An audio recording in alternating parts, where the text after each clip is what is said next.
अस्सलाम वालेकुम। Controversy today के साथ आपकी खिदमत में हाजिर। जैसा कि आपको मालूम कि अब तक की अहम खबरें और इन खबरों पर हमारे तबसरा निगारों की राय, तबसरा निगारों के तारुफ से पहले आज के मौजू का तारुफ आपसे करवाते चले। आज दो मौजू आते हैं, तकरीबन एक दूसरे से जुड़े हुए हैं।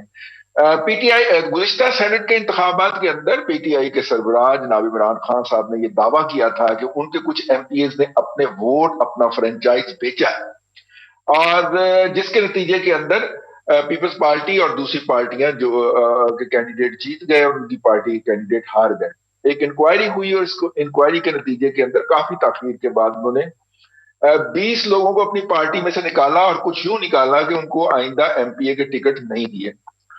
वो लोग जो थे वो चले गए, अदालतों में चले गए। उन्होंने कहा कि ये इल्जाम लगा के जनाब इमरान खान ने हमारी तौहीन की है, और उन्होंने इमरान खान साहब के खिलाफ जो है वो मुकदमा दायर कर दिया, जो अब तक तारीखें भुगत रहा है मुकदमा, उसकी तारीखें पड़ रही हैं। इमरान खान साहब के वकील जिस तरह उन्हें ये सहूलत हासिल है दीगर मुकदमात में भी कि वो जिस मुकदमे में जाए उसकी तारीख डलवा के आगे आ जाए। जिस तरह उनके खिलाफ जो है हत्या के इज्जत का एक दावा बहुत सारे लोगों ने कर रखा है, जिनके अंदर शहबाज शरीफ भी शामिल है। लेकिन उन दावों के ऊपर सिर्फ ये बता दिया जाता है कि उनके जो वकील हैं, नए वकील, ताजा तरीन वकील, डॉक्टर, जो कि वो नहीं है लेकिन डॉक्टर जहीरुद्दीन बाबर अवान साहब जो हैं, वो आज प्राइम मिनिस्टर के साथ मसरूफ है, इसलिए तारीख दे दी जाए। आज वो जो है वो किसी और जगह पे मसरूफ है, तो इसलिए तारीख दे दी जाए। आज वो सुप्रीम कोर्ट में, तो तारीखें डलती रहती हैं जो उन मुकदमात के अंदर। अब इस जो वीडियो जारी हुई है उसमें इस वक्त केपीके के जो वजीरे कानून हैं, वो भी ये रकम की तकसीम या वसूली के अंदर मसरूफ पाते हुए दिखाई दे रहे हैं। तो क्या वो मुकदमा जो वो 20 एमपीएस ने, उनके एमपीएस ने किया था, उसकी हैसियत क्या है, और इस वक्त राइट नाउ लम्हा मौजूद में, और जिसके अंदर तारीखें पड़ रही हैं। तो ये जो वजीर कानून साहब, जिनको दोबारा ज़ाहिर टिकट मिली होगी पीटीआई की, तो वो पीटीआई के एमपीए मुंतखब हुए होंगे ना, तो पीटीआई के एमपीए मुंतखब हो गए। और सबसे अहम वजारत वजीर कानून है केपीके के अंदर, ठीक है, जहां पे तब्दीली का दूसरा दौर चल रहा है। तो क्या वो ये है, तो कौन सी बात को दुरुस्त माना जाए, इसके ऊपर बात करेंगे। दूसरा जी, जो इलेक्शन कमीशन ने एक इंक्वायरी कमेटी बनाई थी, उसके अंदर जो पीटीआई के वकील हैं, जो कि उस कमेटी के मेंबर भी हैं एक्स ऑफिशियो बतौर वकील, उन्होंने वहां पे तस्लीम किया है कि बाहर से बहुत सारी रकूम हुंडी के जरिए जो आई, वो शौकत खानम ट्रस्ट के जो ऑफिस बॉय, यानी कि जो पीएंस थे, या जो टेलीफोन ऑपरेटर्स थे, या फैक्स ऑपरेटर्स थे, इस तरह के लोअर स्टाफ के नाम के ऊपर अकाउंट खुलवा के उसमें मंगवाई गई, और बाद में वो जो है वो मुतलका लोगों के अकाउंट के अंदर ट्रांसफर कर दी गई। ये वो इल्जाम है जो पीटीआई और पीटीआई के जो मालकान हैं वो जनाब नवाज शरीफ और उनकी जात के ऊपर शौकत शरीफ ट्रस्ट के हवाले से लगाते थे। और इसकी आजकल नैब बड़ी शुद्धोमत के साथ जो है वो तहकीकात करने में भी मसरूफ है, और शरीफ मेडिकल सिटी का सारा जो अकाउंट है वो उठा के ले जा चुके हैं एफबीआर से, ट्रकों में भर के लेके गए हैं कि जब से वो कायम हुआ तब से। तो अब वो जब दूसरों के ऊपर ये इल्जाम लगा रहे हैं, वैसे बाय द वे जो है हमजा शहबाज शरीफ भी इसी केस में अंदर है, और उनके वालिद साहब जनाब शहबाज शरीफ भी इसी केस में अंदर है कि फलां फलां अकाउंट के अंदर जो रकम आई है वो आपके मुलाजमीन थे, और वो रकम जो है वो बेसिकली मनी वाइटनिंग करके आपने मंगवाई थी। तो ये दो इशू हैं। अब क्या करें, दोनों के अंदर जो है वो पीटीआई और पीटीआई के मालकान जो है उनका नाम आया है, तो इसकी माजरत चाहते हैं हम। लेकिन मैंने कहा जरा गुफ्तगू कंटिन्यू कर पाएगी इसके हवाले से। तो आज के मेहमानों का आपसे तारुफ करवाते चले। आज लाहौर स्टूडियो में तशरीफ रखते हैं जी ज़हीर कादरी साहब, साबिक पीएमएल एन से इनका ताल्लुक है। आजकल ये जो है तबसरा निगारी पे गुजारा करते हैं और हमारी महफलों को रौनक बख्शते रहते हैं। बहुत शुक्रिया ज़हीर कादरी साहब आपका तशरीफ लाने का। बहुत मेहरबानी, बहुत और टेलीफोन लाइन से आज हमें ज्वाइन करेंगे जनाब अब्दुल्ला तारिक सुहेल साहब। उस्ताद अल साजा हैं जी, बहुत सीनियर साफियों में आपका शुमार होता है, और आपकी कही हुई बात बड़ी मुदल्लल और मजबूत होती है जी, बहुत सारी जगहों पे बहुत खौफनाक तरीके से जाके बजती है जी। बहुत शुक्रिया अब्दुल्ला तारिक सुहेल साहब। और लाहौर स्टूडियो में मेरे हमदम दरीना जनाब अरसलान रफीक भट्टी साहब सीनियर सहाफी और तजिया निगार हमारे साथ मौजूद है। अकबर एस बाबर जो कि पीटीआई के फाउंडिंग मेंबर हैं और आजकल ये मुकदमा लेके गए हुए हैं इलेक्शन कमीशन में जिसमें ये इंकशाफ हुआ है, वो भी प्रोग्राम के दौरान किसी वक्त हमें ज्वाइन कर सकते हैं। हमारी कोशिश रहेगी प्रोड्यूसर साहब की कि उनको ट्रैक कर सके। तो गुफ्तगू का आगाज ज़ईम कादरी साहब से। कादरी साहब, ये वीडियोस जो जारी हुई हैं, एक तो बात इससे ये भी जाहिर होती है ना कि ये वीडियोस जो हैं ये पीटीआई ने जारी नहीं की, क्योंकि अगर वो जारी करती तो जहां पे उसने दीगर एडिटिंग की है वहां पे वो अपने वजीर कानून को भी बचा जाती। तो ये किसी और ने जारी की है, ठीक है, लेकिन बयानिया बज़ाहिर पीटीआई का मजबूत होता हुआ नजर आ रहा है कि जी ये तरमीम होनी चाहिए। तो तरमीम, वो तो एक अलग बहस है ना कि तरमीम करनी है, ठीक है, तो फिर हजूर वो ना मतलब कि उसके लिए आप वो तरीका अपनाएं। ये तो नहीं हो सकता कि आप गालियां भी बकें, फ्लोर पे खड़े होकर इल्जाम भी लगाए और खवातीन को मुक्के भी मारने की कोशिश करें, अपोजिशन की मेंबर खवातीन को, और कहें कि इस तमाम के बावजूद ये कानून भी पास करो, तुम्हारी ऐसी तैसी। तो उसके लिए को मुनासिब तरीकाकार अपनाना पड़ेगा ना। तो ये हो क्या रहा है? देखिए, एक तो तारिक अब्दुल्ला सुहेल साहब से बिल मुशाफा वीडियो लॉग के ज़रिए तो मुलाकात तकरीबन रोज़ होती है। मेरा दस्तबदस्ता सलाम। ना सिर्फ बुज़ुर्ग हैं बल्कि एक दरख्शां सितारे हैं सहाफ़त के, और हम लोग तो इनसे पढ़ के सीखते हैं। और आज इनका वीलॉग जो है रोज़ वो बड़ा जो है वो इन्फॉर्मेटिव होता है। देखिए रजी भाई, बात बड़ी सिंपल है। बात यह है कि जिस सूबे से ये आवाज़ लगाई गई है वहाँ बहुत कुछ हो रहा होता है और आज भी हो रहा है, और यही वो वजह है जिस पे इमरान खान साहब बहुत ज़्यादा बज़िद हैं कि ये शो ऑफ हैंड्स के ज़रिए करवा लिया जाए। जहाँ तक ताल्लुक़ है उनके अपने लोगों का, तो क्या वो बेनिफिशरीज जो उन वोटों के थे उन पर भी रिटेलिएट किया गया था जब वो वोट बिके थे? तो द आंसर इज़ नो। उन सेनेटर्स के बारे में किसी ने कोई बात नहीं की थी कि वो क्या हुआ, और उन लोगों ने वादे तौर पर जब रिटे किया तो उसका जवाब, उनकी तो आदत ही नहीं है कि तुमने तो आदत ही बना ली है मुनीर, जिस शहर में रहना उकताए हुए रहना, बस हर बात पे पेशी, हर बात पे वकील ने हर बात से भागना और हर बात से यू टर्न। तो उनके लिए अब ये कोई नई बात नहीं है। जहाँ तक ताल्लुक है इस शो ऑफ हैंड की, इस सारी कार्रवाई का जो पिछले 2-1.5 माह में की गई है पीटीआई की तरफ से, चाहे वो ऑर्डिनेंस की शक्ल में हो, चाहे वो एक जो है वो जो अल्टरनेटिव लाने की कोशिश की गई हो, अमेंडमेंट लाने की कोशिश की गई हो ईवान में, वो मज़ाक़ा खेज़ है।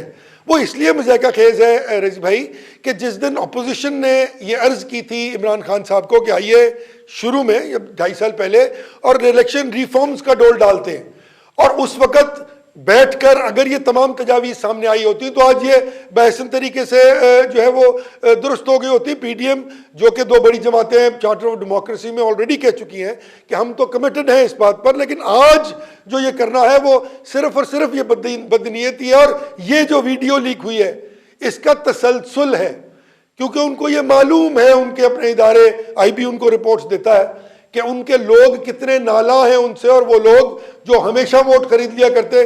KPK में और बलूचिस्तान में ये काम ज़्यादा होता है क्योंकि वहाँ पर तादाद मेंबर्स की बहुत कम है। पंजाब में मुश्किल होता है क्योंकि यहाँ तकरीबन 41-42 लोग चाहिए होते हैं आपको, तो वो फिर बात कहीं की कहीं चली जाती है। आप सिर्फ मुझे ये जवाब दे दें कि जब उन्होंने हॉर्स ट्रेडिंग की थी, अभी कल की बात है, इलेक्शन हुआ था चेयरमैन सेनेट का, तो वो मैंने तो नहीं की थी, वो तो उनके हक में गई थी। और बाकायदा संजरानी साहब को प्राइम मिनिस्टर हाउस में बुला के बिठा के बाकायदा उस पर हिकमत अमली तैयार की गई थी। वो हिकमत अमली क्या थी? क्या किसी को साथ कोई मोहब्बत या दिल में कोई अपना दम दरूद भेज दिया था इमरान खान साहब की तरफ से कि लोग खड़ा होने के बाद 15 सेकंड के अंदर अंदर उनके दिल तब्दील हो गए? तो द आंसर इज नो। वो कोई ऐसा जादू नहीं होता, ये बातें ही बनी हुई हैं। वो कोई ऐसा काम हुआ था जिससे वो 14 वोट जो थे वो दूसरी तरफ चले गए। और फिर आपको याद होगा जो सरवर साहब ने एक इलेक्शन लड़ा था पंजाब से और वो सेनेटर मुंतखब हुए थे, उसमें भी वोट बिके थे। और वो वोट किसके बिके थे, किनके बिके थे, वो बहुत सारे लोगों को, उस जमात के लोगों को, जो उस जमात के सरकर्दा लोग हैं उनको इल्म भी है, और उन्होंने उस पर रिटेलिएट भी नहीं किया क्योंकि उनको ये इल्म था कि सरवर साहब के वोट जो 4, 5, 6 बढ़े वो क्या हुए, और फिर यकीनन अगले इलेक्शन में उस पर रिटेलिएट किया होगा। तो मैं सिर्फ ये बात अर्ज करना चाह रहा हूँ कि जब आप चोरी भी करें ना तो उसके लिए मुंह मत्था चाहिए होता है। जी, अकल के लिए भी नकल के लिए भी अकल की जरूरत होती है। ये बेअकली के फैसले जब ठीक आप हो करेंगे गया। तो आप एक्सपोज होंगे। ना सिर्फ आप अपना हाउस में एक्सपोज हुए, पार्लिमान में एक्सपोज हुए, बल्कि साथ ही साथ आपने इस मुल्क की जुडिशरी पर भी एक अदम इत्मीनाद कर दिया और आपने ये कहा कि हम तो ये कर चुके हैं, अब आप ये कर दें तो बेहतर है, नहीं तो फिर ठीक है हम वापस ले लेंगे। ऑर्डिनेंस का जहां तक ताल्लुक है रईस साहब, अमेंडमेंट्स के ऑर्डिनेंसेस आज तक किसी हुकूमत ने नहीं किए। 2/3 मेजोरिटी सही। से कॉन्स्टिट्यूशनल अमेंड करने के अपना जो जो ऑर्डिनेंसेस हैं, मेरी तो 30 साल सियासी जिंदगी में मेरी नजर से तो नहीं गुजरे। तारिक अब्दुल्ला सोहेल साहब बैठे जरूर बताएंगे कुछ ना कुछ। ये सिर्फ इसलिए किया जा रहा है बिल्कुल ठीक। कि मेरे ख्याल में बशरकत यह है कि इनके कुछ दोस्त जी, जी। जो बहुत करीब हैं इमरान खान साहब के, उन्होंने ये कसम खा ली है कि हमने इनको नंगा करके चौक में खड़ा कर देना है। चाहे वो शेख रशीद साहब हो, चाहे वो बाबर अवान साहब हो, चाहे वो दीगर ऐसे लोग हों जो यकीनन बहुत जगह से फिर टुर के आए हैं और अब तो सफ़े का भी किसी को यकीन नहीं है कि वो सफ़ा मौजूद है, फट गया या सिर्फ तय करके वापस रख दिया गया। तो इन तमाम सूरत हाल में मेरा नहीं ख्याल कि सेनेट इलेक्शन जो है वो अपनी सैंक्टिटी और तमाम तर आइनी कानूनी जो मामलात हैं उनके साथ हो पाएंगे। इससे पहले भी बहुत कुछ होने वाला है। दूसरा केस आपने बात की तो बाद में बात करेंगे। मैं सिर्फ बात आखिर में ये अर्ज करता हूँ कि लोगों का बिकना जो है वो अमर माने इसलिए बन जाता है, और खास तौर पे इस तरह की रिजीम में जहाँ 4 या 5 लोग, अब देखिए ना कैसी बात है कि लॉ मिनिस्टर बैठा ये कर रहा है, तो इमरान खान साहब को ये इल्म नहीं था कि वो लॉ मिनिस्टर कौन है, उसको क्यों टिकट दिया गया और फिर लॉ मिनिस्टर बनाया गया। तो जहां लॉ मिनिस्टर कानून की धज्जियां उड़ा रहा हो, वहां किस किस्म का कानून और कौन सी कानून की अमलदारी, रजी साहब ये मजाक है, हो रहा है, पता नहीं कब तक हो रहा है और करवाने वाले कब तक करवाते रहेंगे, इसका भी इल्म नहीं है। तारिक अब्दुल्ला सोहेल साहब की तरफ चलते हैं। अब्दुल्ला भाई, ये जो इस वक्त इस हुआ है उसमें किया कि ये कर दी। आप जो मेरी फहम में, ये बताइएगा कि मैं दुरुस्त जाऊं क्यों सर जी, मतलब इसको कानून क्यों ना बनाया जाए। पहली बात तो मैं ये करूंगा कि आज जो पेशावर में वीडियो दिखाई है उन्होंने जाहिर है वो इसका ताल्लुक और उसका मकसद अपना केस बनाना है जो वो कर रहे हैं ओपन बैलेट के लिए। तो इसमें 2-3 बातें हैं। पहली बात तो ये है कि एक एमपीए ने ये कहा है कि हमें जो रकम दी गई थी ये गवर्नर हाउस में दी गई थी और देने वाले पीटीआई के लोग थे और ये वजीर आज़म के यानी उस वक्त के चेयरमैन खान साहब के हुक्म पर दिए गए थे। दूसरी बात यह है कि कुछ अरकान ने ये इमरान खान पर दावा भी किया हुआ है कि उन पर झूठा इल्जाम लगाया गया और वो दावा अभी तक समाअत का मरहला तय नहीं कर सका।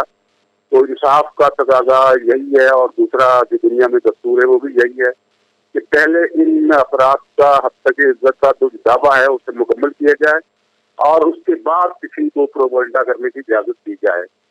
तीसरी बात यह है कि ये सेनेट का चक्कर चला रहे हैं कि सब पैसे का खेल है और पैसे के खेल के रोकने के लिए हम कर रहे हैं।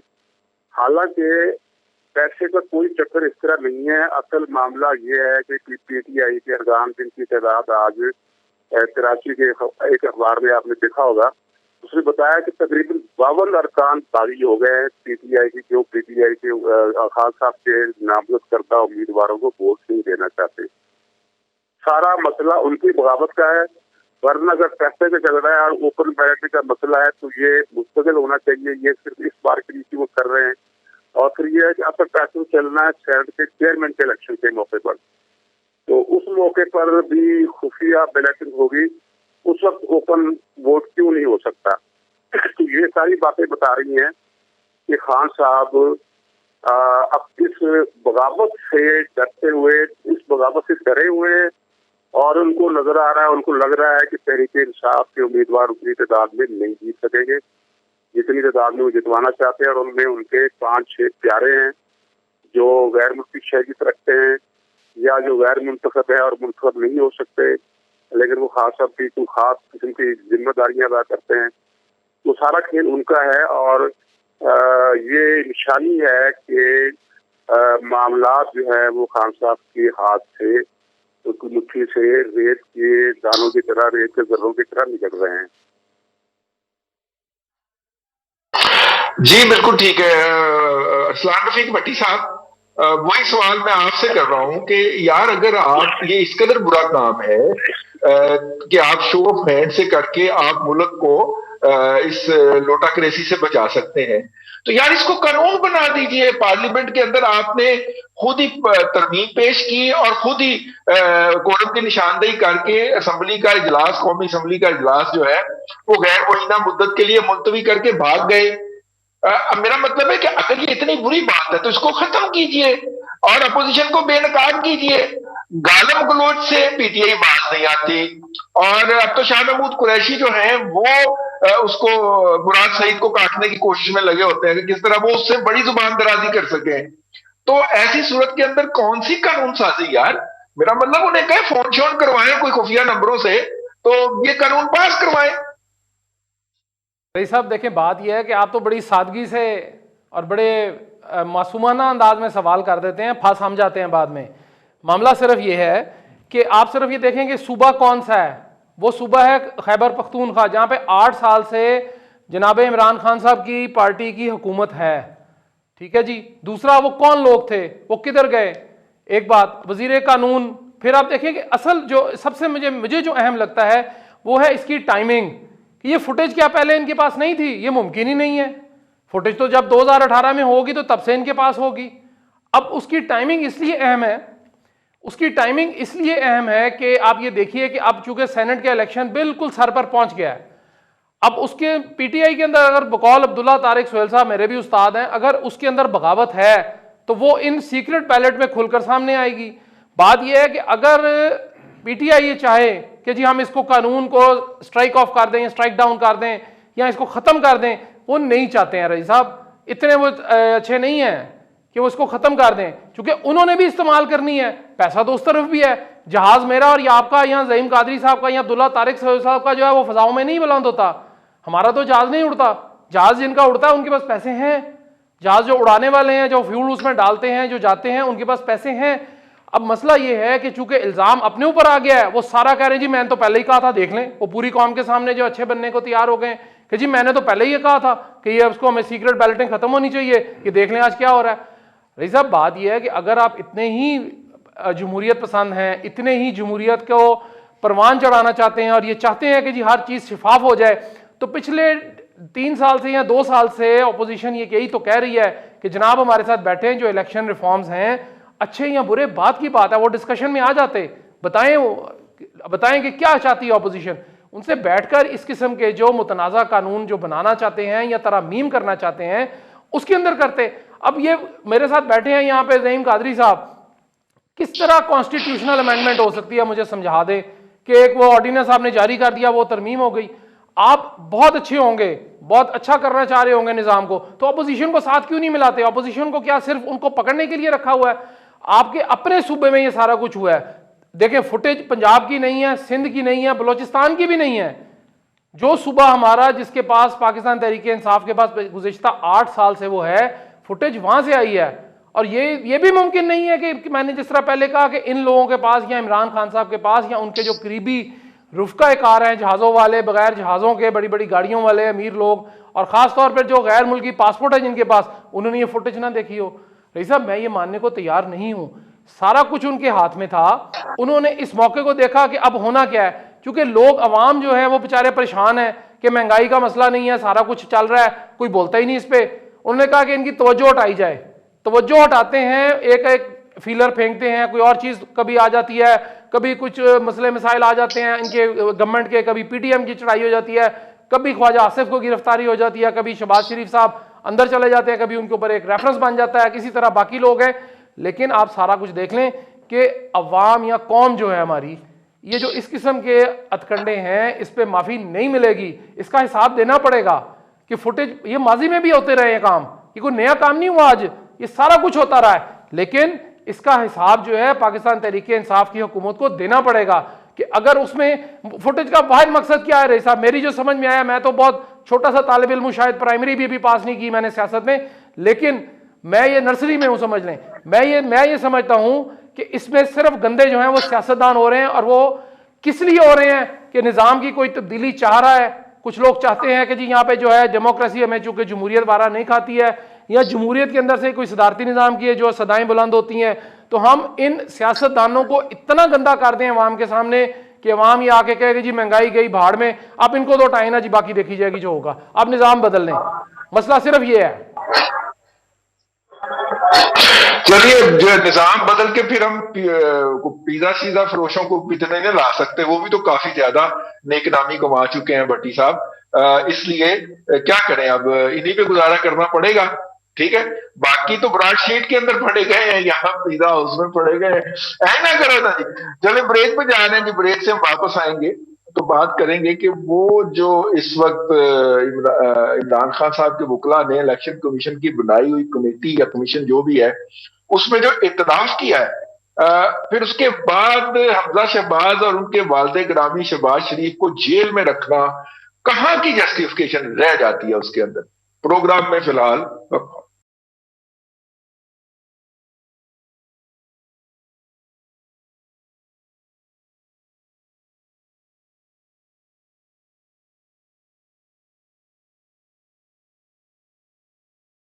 वेलकम बैक कंट्रोवर्सी टुडे के अंदर आपको एक मरतबा भी खुश आमदीद। इस सेगमेंट में हम बात करेंगे शौकत खानम के लिए आने वाली फंडिंग के हवाले से, लेकिन ये बताते चले आज आपको को प्रोग्राम में हमारे साथ मौजूद हैं अब्दुल्ला तारिक सुहेल साहब, ज़हीम कादरी साहब और अरसलान फीक भट्टी साहब, और इस प्रोग्राम में मौजूद हैं।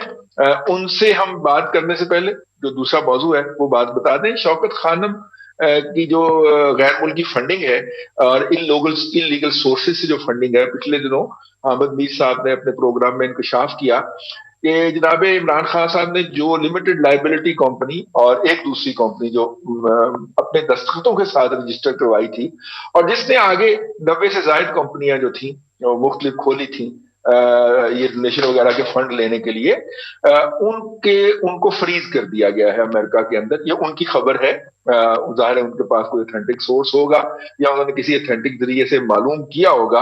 और इसका मतलब है कि जो इलीगल फंडिंग हुई है शौकत खानम के नाम के ऊपर और पीटीआई के नाम के ऊपर पाकिस्तान में, और जिनमें से कुछ बेहतर वापस अमेरिका में इन्वेस्ट हुआ है या फिर ब्रिटिश वर्जिन आइलैंड के अंदर इन्वेस्ट हुआ है, उसके हवाले से मजीद इतराफात आए हैं। पीटीआई के वकील जो कि इलेक्शन कमीशन की बनाई गई कमेटी के मेंबर हैं, उन्होंने ये इतराफ किया है कि जो रकूम बाहर से शौकत खानम के लिए मंगवाई जाती थी डोनेशंस की, वो जो थी वो मुलाजमीन के जो छोटे मुलाजमीन हैं, जिनके अंदर ड्राइवर हैं, जिसके अंदर पीएन्स हैं, जिसके अंदर टेलीफोन ऑपरेटर है, जिसके अंदर फोटो स्लिप मशीन ऑपरेटर है, इस तरह के बच्चों के नामों के ऊपर मंगवाए जाते थे।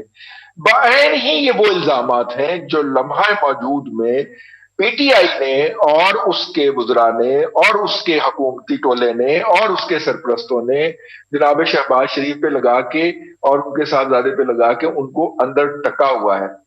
ज़हीम कादरी साहब, वो तेरी जुल्फ में पहुंची तो हुस्न कहलाई, वो तीरगी जो मेरे नामा स्याह में थी, ठीक है मैं करूं तो साला करैक्टर ढीला है, ये क्या हुआ जनाब? देखिए रईस साहब, ये तो पहले दिन से देख लेना आप। अगर आप उन यू टर्न्स की तरफ जाएं जो पिछले पहले दिन से लिए जा रहे हैं, तो जिन बातों पर वो इस मुल्क की तमाम अपोजिशन को क्रिटिसाइज करते रहे पिछले 5 बरस इक़्तिदार में आने से पहले, क्या एक भी ऐसा काम था जो उन्होंने पहले दिन से नहीं किया? कौन कहता था एमक्यूएम के बारे में क्या कहते थे, सबको इल्म है। काफ लीग के बारे में क्या फरमाते थे, मेरे तो वो बड़े भाई हैं, मैं नहीं कहना चाहता कि उनके बारे में क्या कहते थे। शेख रशीद साहब वो फरमाते थे मैं चपरासी ना रखूं इस आदमी को, और आज वो इस मुल्क के वजीर दाखिला हैं। तो कौन सी ऐसी बात उन्होंने की है जिस पर वो कायम है? तो ये तो बात वाज़े तौर पर दूसरे की थी, वो दूसरे की चीज़ तो बात नजर आती है ना आपको। अपनी आपको जब सामने आए तो फिर आप जो है वो गुफ्तगू से कासिर हो जाते हैं। अब सिर्फ बात ये तय होनी है कि वो जो अकाउंट्स थे जो आपने फरमाया कि पेपर कॉपियर चपरासी ड्राइवर के नाम आए थे, उसके बाद उसकी तरसील किधर गई? क्या वो अकाउंट, क्योंकि देखें जरी साहब, वो कोई बिजनेस रिजॉल्व्स नहीं थे, बिजनेस रिसीट्स नहीं थी मनी की, वो लोगों की हार्ड एंड मनी का फितरा, ज़कात, सदका और वो रकम थी जो गुरबा के लिए लोग भेजा करते थे। अगर आप उसको पहली बात कि अगर आप उसको ड्राइवर के नाम पे या किसी पीएन के नाम पे मंगवा रहे हैं तो यहीं से आपकी मैलिफाइडी जाहिर हो गई। क्यों नहीं डायरेक्ट वो शौकत खानम के अकाउंट में आए? क्योंकि वो शौकत खानम के लिए इस्तेमाल नहीं किए जा रहे थे, इसलिए उनको पीएन के और ड्राइवर्स के नाम पर मंगवाया गया। और उसके बाद आपने फरमाया कि कभी वो फ्लैट और कभी कुछ और कभी वो मशीनें जो आज तक नापैद हैं उनकी तरफ चले गए। तो बात तो ये है कि बात तो सच है मगर बात है रुसवाई की। देखिए अर्ज ये है कि जब आपने ये काम किया, और आप आज से नहीं कर रहे रजी साहब, आप तो कर रहे हैं काम पिछले 15 साल से। लोगों को आप कह रहे हैं कि आपने पैसे मंगवाए लोगों के नाम पे जो साबित भी नहीं हो पा रहे, और आपने उनको अंदर रखा हुआ है। फबिया रखे, बहुत शौक से रखे। उनकी तो लोग आज कोई एक ऐसा शख्स बता दें जो ये कह दे कि नैब जो है वो जो कार्रवाइयाँ कर रही है वो आइन और कानून के मुताबिक है और वो दुरुस्त है। जो सही लोग भी पकड़े हुए हैं, मैं तो इन दोनों बाप बेटे की बात नहीं कर रहा, जो सही लोग भी पकड़े हुए लोग उन पर भी उंगलियां उठा रहे हैं कि देखो जी गरीब फंस गया, गरीब ने फड़ लिया, नैब ने फड़ लिया जी, नैब ने फड़ लिया। और अब नैब के बारे में जो गुफ्तगू सुप्रीम कोर्ट फरमा रहा है, जो इस मुल्क के इदारे कह रहे हैं, जो पूरी दुनिया की इंटरनेशनल वर्ल्ड कह रही है, जो आज इस मुल्क में ट्रांसपेरेंसी के बारे में कहा जा रहा है, जो आज इस मुल्क में करप्शन के बारे में कहा जा रहा है कि करप्शन तो भाईजान 45% सिर्फ पंजाब में बढ़ गई है। और वो फरमा रहे हैं कि जमहूरियत तो इस मुल्क में है ही नहीं। 6 नंबर नीचे और कर दिया उन्होंने जमहूरियत के चार्ट में आपको। तो अर्ज सिर्फ ये है कि अब ये एक्सपोज होने का वक्त आ चुका है। जिस रास्ते से आप चल के गए ना जी, उसी रास्ते से आपको वापस आना पड़ेगा। आप मुझे सिर्फ ये बता दें कि वो तरसीलात क्या साबित हो सकती है कभी कि उस ड्राइवर ने वो पैसे निकाल के किसको दिए? नहीं हो सकती। वही बात। और ये सवाल नैब में जरूरत नहीं है कि वो खान साहब को कल बुलाए और पूछे कि ये अकाउंट जो हैं जिनमें लोगों के पास ये पैसे आए, वो कह रहा है गिरफ्तार करना है रात को 80-90 आदमी शौकत खानम के और ले जाए उनको सकूबत खाने में नैब के, और वहां बैठा के उनसे पूछें कि भाई ये पैसे आए थे आपके अकाउंट में आए थे, कहां से आए थे? और उसके बाद आपने ये पैसे कहाँ किए जो लोगों को, गरीब लोगों को पिछले 2.5 साल से 3-2.5 साल से अंदर किया हुआ है, जो बेचारे उनके अपने लोअर स्टाफ के लोग थे। तो नहीं होगा ये, लेकिन ये होगा जरूर कभी ना कभी, अभी नहीं तो कभी नहीं। वो बात बड़ी अच्छी की है साहब जो मियाँ बैठे हुए वहाँ वलायत में, उन्होंने कहा उन्हें नैब रहन दो, उन्हें इस तरह ही कानून रहन दो, उन्हें इस कानून बदलना ना, क्योंकि तुसी तो उन गुजरना भाईजान। और जिस दिन गुजरे, खुदा की कसम मैं आपको बता दूं रजी साहब, इमरान खान साहब तो 1 घंटे की जेल बर्दाश्त नहीं कर सकते, रोना शुरू कर देते हैं। वो तो मुझे लगता है कि वो वहाँ पे मतलब अल्लाह माफ़ करे और बड़ी रिक्वायरमेंट्स होती है उनकी, जो जेल में तो बहरहाल मुश्किल हो जाता है। अर्ज सिर्फ ये है कि अब आपने ये कर दिया तो उम्मीद की जानी चाहिए इस मुल्क के इदारों से कि वो आज नैब जो एक बहुत बड़ा कहते हैं कि हम इंडिपेंडेंट इदारा है, हम हर तरफ करते हैं, आज वो कम अज़ कम 50 लोगों को गिरफ्तार करे और उनसे 3 दिन के अंदर अंदर ये बात पूछ कर बताए कौम को और दाखिल करे कोर्ट में, रेफरेंस डाले कि इनको ये पैसे फलाने बंदे ने दिए थे और इन्होंने फलाने आदमी को दिए। ये कभी नहीं होगा, होगा कभी तो नहीं, खैर अल्लाह ना करे, होगा और बहुत जोर से होगा। और इसके अलावा रिसाब एक बहुत इंपॉर्टेंट बात है इसमें, इसके अलावा सबसे इंपॉर्टेंट बात यह है कि वो 23 अकाउंट्स जो मख्फी हैं और जाहिर नहीं किए हुए, स्टेट बैंक उनकी लिस्ट ऑलरेडी इलेक्शन कमीशन को दे चुका हुआ है। और वो जो लिस्ट है वो न सिर्फ स्टेट बैंक के इलेक्शन कमीशन के पास है, बल्कि वो तमाम की तमाम लिस्ट ऑपोजिशन के लोगों के पास भी है। तो वो 23, तभी तो 7 वकील बदले, 7 साल पेशियां डलवाते रहे, हाई कोर्ट से होते हुए सुप्रीम कोर्ट तक और सुप्रीम कोर्ट से होते हुए फिर इलेक्शन कमीशन तक और फिर सुप्रीम कोर्ट तक। सिर्फ ये बात रुकवाने के लिए दरखास्तें दी जाती रही 7 साल कि ये बात जो है वो चेक ना की जाए। तो अभी नहीं होगी, ना करे इलेक्शन कमिश्नर साहब, कभी तो इस मुल्क में जो है जिंदगी की लहर जो है वो उजागर होगी, कभी तो रोशनी जो है at the end of the tunnel सारी दुनिया को नजर आ रही है वो रोशन होगी। जब होगी तो अल्लाह ताला अपने फैसले फिर इनसे हिसाब खुद ब खुद हो जाएगा। अल्लाह अपने फैसले सादर करेगा, इंशाल्लाह करेगा। वो दुनिया में भी तो बहुत सारे हिसाबात बराबर करके ही बंदे को उठाता है। अब्दुल्ला तारिक सुहेल साहब। जी जी जी जी जी जी।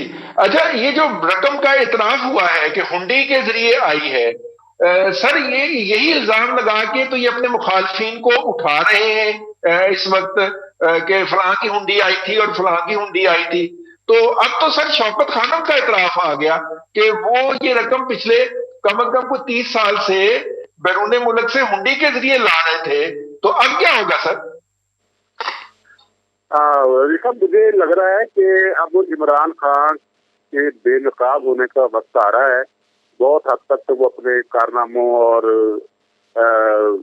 उनके जो फरमुदात है उनकी वजह से बेनकाब हो ही चुके हैं, लेकिन इनकी बहुत सी खुफिया वारदातें हैं जो वो बहुत अच्छे से कर रहे हैं, लेकिन किसी में जरूरत नहीं है कि वो उनको बेनकाब कर सके। आज ये कहानी आई है और भी कहानी आएंगी। ये शौकत खानम अस्पताल के बारे में आपको याद होगा, एक मशहूर क्रिकेटर ने कहा था कि इस अस्पताल के लिए इतना चंदा मिला है कि अगर 3 अस्पताल ये बनाए जाते तो वो चंदा फिर भी बच जाता, लेकिन इन्होंने एक अस्पताल बनाया, बाकी चंदा कहाँ गया। मुझे लगता है कि वक्त आने वाला है कि जब वो इस सवाल का जवाब भी मिल जाएगा कि वो चंदा कहाँ गया। और शौकत खानम अस्पताल को मीडिया एक रिफाई इदारा बनाकर पेश करता रहा है, हालांकि खालतन ये एक तजारती इदारा है जहाँ गरीब आदमी का भी इलाज जो है ना वो 20-25 लाख रुपए से कम में नहीं होता। तो ये तो शौकत खानम का स्कैंडल है जो डान अखबार ने एक्सपोज कर दिया। तो इसी तरह के केसेस पर शहबाज शरीफ गिरफ्तार है और आसिफ जरदारी जमानत पर है। तो इमरान खान को कौन पकड़ेगा, कौन सी अदालत जरूरत करेगी उनके खिलाफ कार्रवाई करने की, और क्या नैब उनकी तरफ मुंह करने की जरूरत कर सकता है, ये हमें देखना है। लेकिन रजी साहब, ये इदारे जितना चाहे इमरान खान का साथ दे लें, ये वक्त जो है ये बहुत बहुत बेरहम किस्म का सुनार है। जो खरे खोटे की जो काट है वो बड़े क्या कहते हैं कि अपने वक्त पर किसी लाभ के बगैर कर देता है। तो इमरान खान का वक्त वो है वो अनकरीब से भी शायद पहले आने वाला है, जब उनके वारदातें चाहे वो शौकत खानम की हो, चाहे वो बनी गाला की हो, चाहे वो फॉरेन फंडिंग केस की हो, चाहे वो इनके और बहुत सारे कारनामे जो अभी बैरून मुल्क में है वो अभी लोगों के इल्म में नहीं है। इनका जो आरफ नकवी का जो केस चल रहा है, और एक खबर मैंने पढ़ी थी, मुझे याद नहीं आ रहा मैंने कहाँ पढ़ी थी, कि ये जो अमेरिका से इनके फंड आए थे इसके लिए, पाकिस्तान के लिए कोरोना के लिए, तो वो भी कह रही थी पीटीआई वालों ने वो कुछ कर दिए, वो मुतासरीन तक नहीं पहुंचे। और उसमें खान साहब की तंजीम का नाम आ रहा है जिसकी शाख अमेरिका में, जिसका दफ्तर अमेरिका में, वो उस शाख ने हड़प किए कहते। तो ये सारी चीजें जो है वक्त पर आने वाली है सामने, और जो इदारे इमरान खान को बचा रहे हैं वो इमरान खान को बेनकाब होने से नहीं रोक सकते। ठीक हो गया। मुझे याद है 2014 तक पाकिस्तान के अंदर शौकत खानम नाम का जो हॉस्पिटल था उसके अंदर कुल 80 बेड थे। पूरी दुनिया से चंदा मांगने वाले इस अस्पताल में सिर्फ कुल 80 बेड थे, और उनमें से सिर्फ 20 जो थे वो कैंसर के इलाज के लिए मखसूस थे। ये मुझे एक ऐसे शख्स ने बताया जो अपनी 50 लाख रुपए की नौकरी ऑस्ट्रेलिया में छोड़ के, कैंसर स्पेशलिस्ट था वो डॉक्टर, वो पाकिस्तान आया और उसने आके यहाँ पे 11 लाख रुपए के अंदर ज्वाइन किया शौकत खानम को। और जब उसने अंदर का हाल देखा तो वो अपना सर पीटता हुआ निकल गया। आजकल वो सऊदी अरब में होता है। तो हमने उनसे शौकत खानम छोड़ के जाने की वजह जो है वो पूछी, तो उन्होंने बताया कि जनाब अंदर सिर्फ 20 हॉस्पिटल जो है वो कैंसर के हैं, बाकी जनरल पेशेंट के लिए रखे हुए हैं। अकबर एस बाबर साहब ने हमें ज्वाइन कर लिया है। अस्सलाम वालेकुम, आपको मेरी आवाज आ रही है सर? जी वालेकुम अस्सलाम जी, बिल्कुल आ रही है। अच्छा सर, ये जो आज एतराफ किया है पीटीआई के वकील ने इलेक्शन कमीशन की बनाई हुई कमेटी के अंदर बीइंग ए मेंबर, कि जनाब हुंडी के जरिए पैसे आ रहे थे और वो मुख्तलिफ लोअर अकाउंट के लोगों के सामने अकाउंट्स में आए और फिर वो आगे ट्रांसफर हुए, वो आगे कहाँ ट्रांसफर हुए? सर आप तो अंदर मौजूद थे, इसके बारे में रहनुमाई कीजिए कौम की। बिस्मिल्लाहिर्रहमानिर्रहीम, जरा मुझे चंद दीजिए, मैं बड़े सुकून से तमाम वजाहत कर दूंगा। देखिए, ये जो पीटीआई के मुलाजमीन थे ये बाकायदा मेरे घर आए थे उस वक्त 2011 में, और उन्होंने मुझसे ये शिकायत की थी कि जो हमारे जो जाती अकाउंट्स हैं उसमें बहुत बड़े पैमाने पे ये पैसा आता है और फिर उसके बाद हमसे कैश चेक के जरिए ये पैसा निकलवा लिया जाता है, हमसे दस्तखत कराते हैं और फिर कैश चेक करते हैं। ये उन्होंने मेरे सामने रखा तो मुझे इसमें बहुत तशवीश हुई और मैंने कहा कि ये तो नाकाबिल कबूल है। साथ ही उन्होंने मुझे ये भी बताया कि वो हुंडी के जरिए, उस जमाने में FATF के मामला इतने संजीदा नहीं थे तो ये हुंडी का कारोबार चलता था।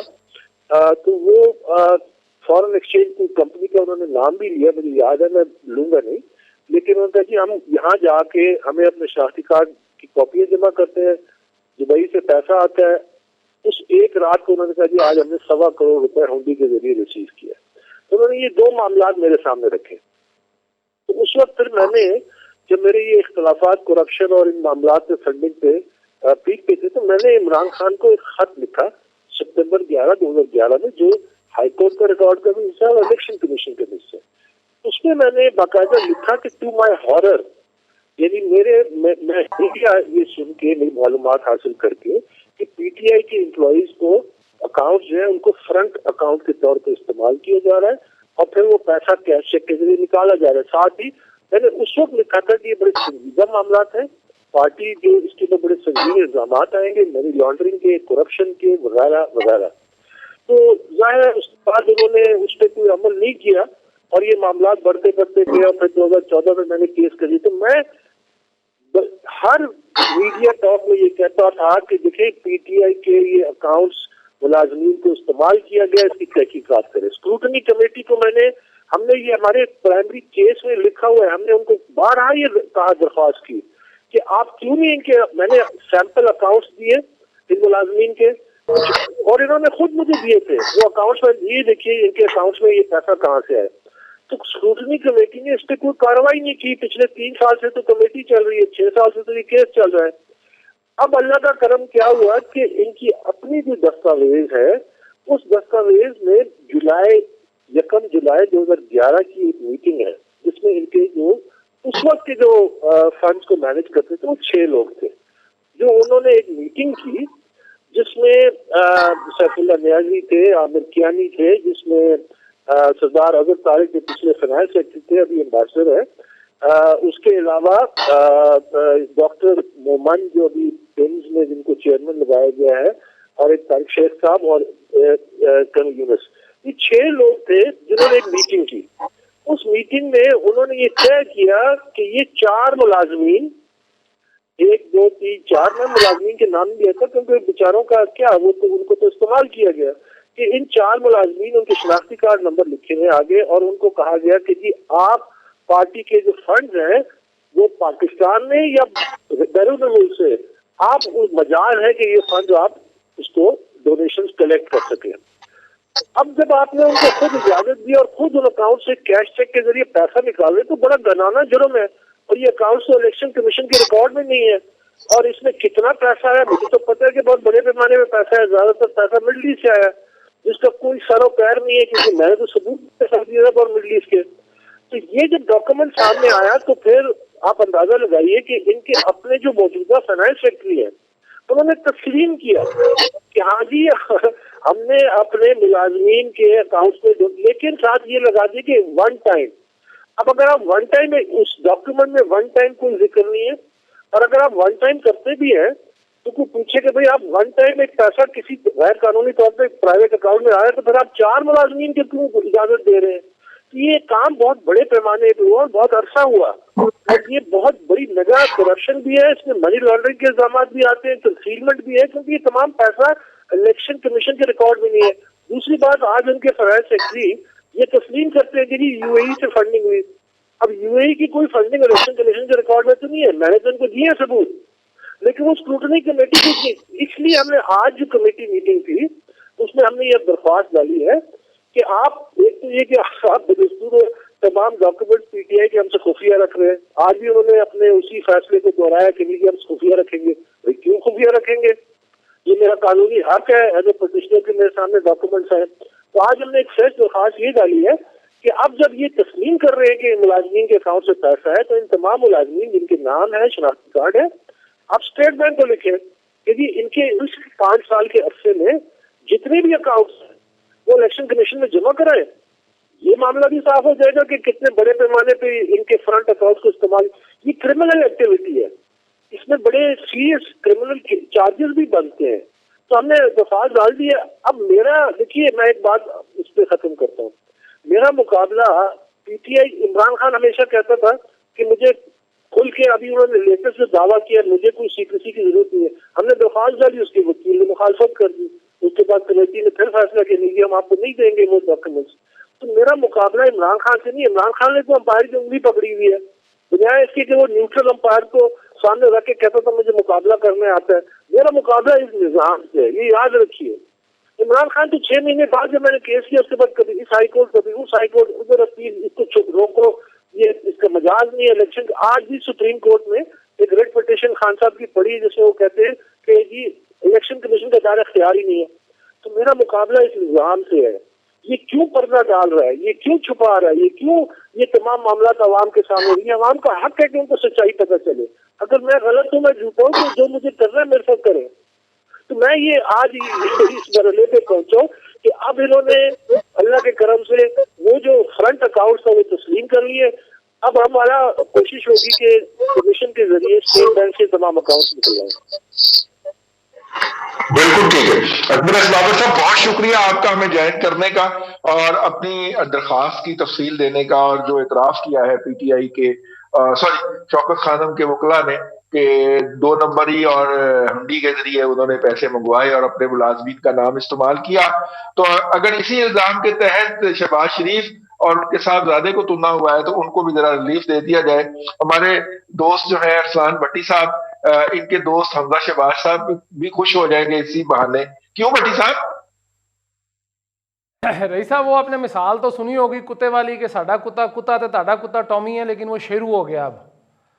अब उसमें मामला ये है कि आपके लिए कानून और है, मेरे लिए कानून और है, अपना साहबजादा साहब जो ज़हीम कादरी साहब हैं इनके लिए कानून और है, और रिजवान रजी के लिए जो है वो बिल्कुल ही फ़र्क है कानून। तो रईस साहब, बात यह है कि अगर आपने चोरी की है तो मान ले, माफ़ी मांग ले। कौम से हमारे चूंकि वतीरा रहा है सियासतदानों का कि बड़े बड़े गुनाह किए फिर कौम से माफ़ी मांग लेते हैं, फिर नाते तोते हो जाते हैं, घोड़ा बन जाता है बंदा।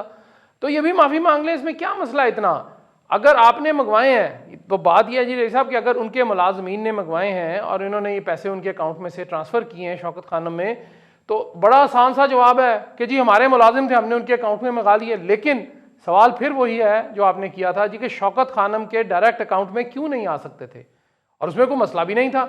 आपका डोनेशन मनी है, आप लाएं वहाँ से, बाहर से, दुनिया में से कहीं से उठा के ले आएँ, आप अपने हॉस्पिटल के अकाउंट में जो ट्रस्ट है उसके अंदर डालें, कोई मसला ही नहीं, एग्जेम्प्टेड है वो सारा कुछ। हाँ, अगर आपकी नीयत दुरुस्त होती या आपकी उसमें कोई मेला फाइडी इंटेंशन ना होती उन अकाउंट्स को मिस यूज करने में, तो फिर आप ये इस तरह की हरकत ना करते। भट्टी साहब, 10 अरब रुपए आया हो, खर्चना आपने 10 करोड़ रुपया हो, आप पागल है उसको शौकत खानम के अकाउंट्स में लेंगे? यही बात है सारी, ठीक है ना। अब उस अकाउंट्स में से पैसे अगर आए तो मेरे जो दोस्त हैं, शहबाज शरीफ साहब भी हैं, हमजा शहबाज भी हैं, दोनों आज भी उनकी पेशी हुई है और वो उनको 24 तारीख तक फिर उनके जुडिशल रिमांड में एक्सटेंशन हो गई। वहां पे वो बेचारे यही केस तो भुगत रहे हैं कि जनाब ये पैसा कहां से आ गया, आप बताइए। ये आपने नाला बनाया तो अपने लिए बनाया, जबकि लोग बयान दे चुके हैं। रमज़ान शुगर मिल में रईस साहब, लोगों ने, वहाँ के इलाके के लोगों ने बयान दिया जो इनके मुखालिफ थे, जो नून लीग का जिनसे कोई ताल्लुक नहीं था, वो पीपल्स पार्टी से भी कोई ताल्लुक नहीं था, इन्हीं के लोगों ने वहाँ पे बयान दिया पाकिस्तान तहरीक इंसाफ के जी कि नाला हमारे कहने पे बना, हमने दरखास्तें दिखाई हैं पुराने की, हमने दरखास्तें दी, हम इस पर मुजाहरे करते रहे, हमने सड़कें बंद की, इन्होंने इन्होंने क्या उस नाले पे कर लिया। आप वो मानने को तैयार नहीं है। तो आप मुझे रईस साहब बता दीजिए कि ये वाला जो मामला है अकाउंट्स की ट्रांसफ़र का, ये जो फेरी वाले, फलूदे वाले, रेडी वाले, ये सारे जो हमारे गैर मुल्की जो मशीरान हैं वो बड़ा चढ़ चढ़ के बोलते हैं। रईस साहब, कभी अपने गिरेबान में भी झांकें, अगर इतने अच्छे हैं ना तो सीधा उनको भी पकड़ें और इनको भी पकड़ें, एक मनाजरा करा दें फ़ोन के ऊपर, उस पर मीडिया, नेशनल मीडिया पे करा दें कि जनाब ये हमारे अकाउंट से, ये इनके अकाउंट से आए, हम ये कुर्सी रखी है, आके बात कर लें। नहीं करना। सबसे बड़ी बात है साहब के इलेक्शन से पहले स्टेट बैंक या कोई भी बंदा, कोई इदारा, सारे के सारे अकाउंट जिन्होंने कर्जे लिए थे, जिन्होंने माफी कराई थी, जो चोर थे, डकैत थे, डाकू थे, वो लिस्ट दे देते, अखबार में छाप देते, सारे कौमी मीडिया को दे देते कि लो जी छापो, आपने वोट देना, आप देख लें। रईस साहब, दूध का दूध, पानी का पानी, और कुत्ता ना टॉमी होता था ना कुत्ते ने शेरू होना था, फिर कुत्ते ने कुत्ता ही रहना था। कुत्ते ने कुत्ता ही रहना था, लेकिन क्या करें, कुत्ते को शर्म ही नहीं आती कि हांडी का मुंह खुला देख के कोई आप ही बंदा शर्म कर लेता है। जनाब ज़हीम कादरी साहब, अरसलान भट्टी साहब, तमाम साहब का बहुत शुक्रिया आज के प्रोग्राम में ज्वाइन करने का। आज के लिए इतना ही, कल फिर आपसे मुलाकात होगी इसी वक्त में नए मेहमानों के साथ। अपना ख्याल रखिएगा। अल्लाह हाफिज।